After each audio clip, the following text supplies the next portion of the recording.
निर्मळ देह मनोदरी उत्पत्ती रक्त मांस रुद्री मूळ मूत्रात अघोरे उद्धव झाला परियेसा नाशवंत आहे कर्मानुवशी उपददासी ललाटी लिहितो वरंची सुकृत अथवा दुष्कृतेची भोग भोगी म्हणे. पहिल्यांदा देव तुमचं भाग्य कुठं लिहितो? ललाटी.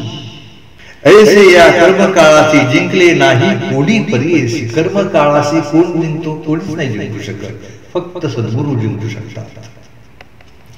या कारणे देहासी नित्यत्व नाही परिसी स्वप्नी निधान दिसे तैसे कवण करावे भरमसे इंद्रजाल गरुड जैसे स्थिर केली मानिजे तुझे तुची सांग वाहिले कोटी जन्म भोग भोगिले मनुष्य अथवा पशुतुलाले पक्षी अथवा कृमी रूप जरी होतीस मनुष्य योनी कोण कवनाची होतीस जननी.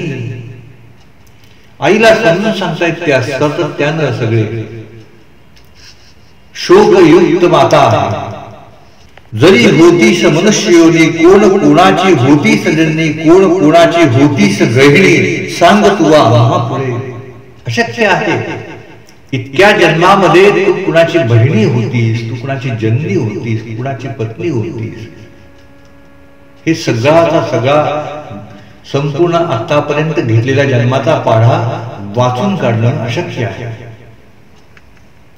कवन तुझी माता पिता. इतक्या जन्मामध्ये कोण कोण होते माता पिता तुझे? जन्मांतरीची सांग आता वाया दुःख करची प्रलापिता पुत्र आपला म्हणून. आयुष्य संपलंय त्या पुत्राचं, कशाला तू कवटाळतोस? पंचभूतात्मक देह शर्म मांस अस्ति मेह वेष्टोनिया नवमे देह मळबद्ध शरीर जाणारे. वेष्टोनिया नवमे देह मळबद्ध शरीर जाणारे कैचा पुत्र कोठे मृत्यू वाया का भ्रमंती दूर रडची. सांडून द्यावे कैसे प्रेत संस्कारिती लोक करथी येणे परी ब्रह्मचारी सांगे त्वरित विस्तारी बरोसोनी त्या अवसरी विनवितसे तयासी. सर्व आग्रह त्या मातेसाठी आहे. सर्व शास्त्रांचा आधार घेऊन तिला विनंती करताय, पण ती माता काय ऐकायलाच तयार नाही. विप्र वनिता तय वेळी विनवितसे करुणा बहाळी स्वामी निरूपिले धर्मस्थळी. पुन्हा तिचं तेच आहे की सद्गुरूंनी मला आशीर्वाद दिलेले आहेत, ती ठाम आहे.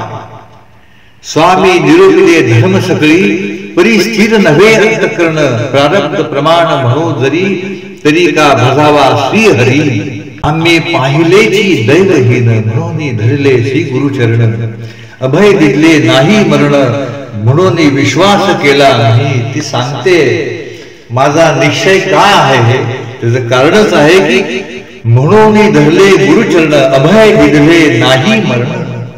मरण दिलंच नाही त्यांनी, अभय दिलेला आहे मला. म्हणून विश्वास केला आम्ही एखाद्या नरा येताची जरा धावत जाती वैद्याची औषधी देऊनिया प्रतिकारा सेवेची करी आरोग्यता. औषधांना सुद्धा जुमानत नव्हती. एके समय मनुष्याशी आश्रय करती करुणेसी साह्य होय भरवंशी आली आपदा परिहरा. त्रैलोकीचा अवतारो श्री नरसिंह सरस्वती असे गुरु तेने दिला असे गुरु केवी असत्य होय सांगा. आराधिले मी तयासी वर दिला गा आम्हासी तया करुनिया भरवंशी होतो आपण स्वस्थ चित्त. गुरुंनी वर दिला. विश्वासुनिया असता पण केवी केले निर्वाण. आश्वासन आणि आशीर्वाद देऊनच गुरुंनी काय केलं तिथून निर्वाण केलं. निर्वाण यात्रेला जाणे. गुरूंची यात्रा म्हणजेच त्याला शब्द आहे निर्वाण. कैसे माझे मूर्खपड म्हणून स्वामी निरूपेसी. या कारणे आपण आता प्राण त्यागीन सर्वथा समर्पीन गुरुनाथा वाढो कीर्ती तयाची. देह अर्पण करावा लागला तरी चालेल, पण गुरुनिष्ठा ही स्थिर असेल. ओळखुनिया भावन सांगे बुद्धी तिसी ज्ञान उपाय एक करीते आता.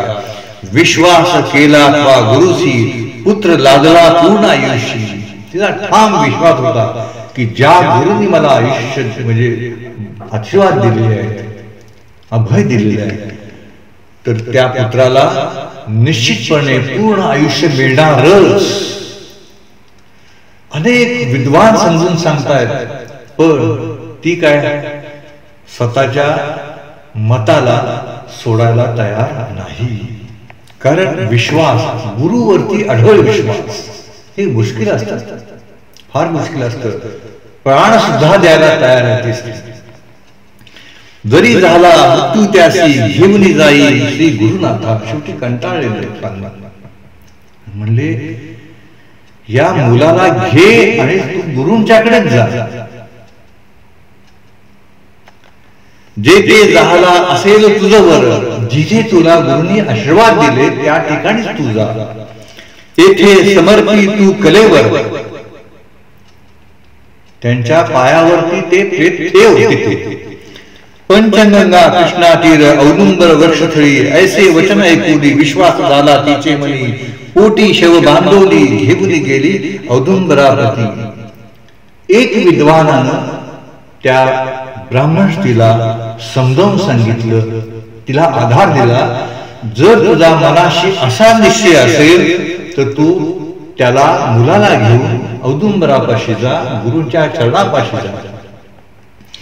जे ते होत्या गुरुपादुका अफाळी शरीर ते बालिका. रुद्रे भरल्या पादुका आक्रोश करी ते नारी. गुरुना बघितल्यानंतर आक्रोश आला, भावना मुक्त झाल्या. असंच असतं, जे आधार आहेत त्यांच्या पुढं आपलं प्रकट होतं, आपोआप प्रकट होतं. अश्रूंच्या धारा येतात का आधार आहे, हे बोलावं लागत नाही, हे प्रकट होतं. भावनांचा प्रकट होणे तिथे आधार असतो. जे जे होत्या गुरुपादका अफाळी शरीर ते बालिका. रुद्रे भरल्या पादुका आक्रोश करी ते नारी. सकल दुःखाने अधिक सहवेना पुत्र शोक. क्षय रोग तोची एक माता पित्या मृत्यू मूळ. ऐसे करता जाहली निशी. दुःख करता करता काय झालं, तिला निद्रा आली. तिसऱ्या प्रहरामध्ये ती गेली आणि तिसरा प्रहर जो आहे तो ब्रह्मस्वरूपाचा सुरुवात आहे. तिथे काळाचं काहीही चालत नाही.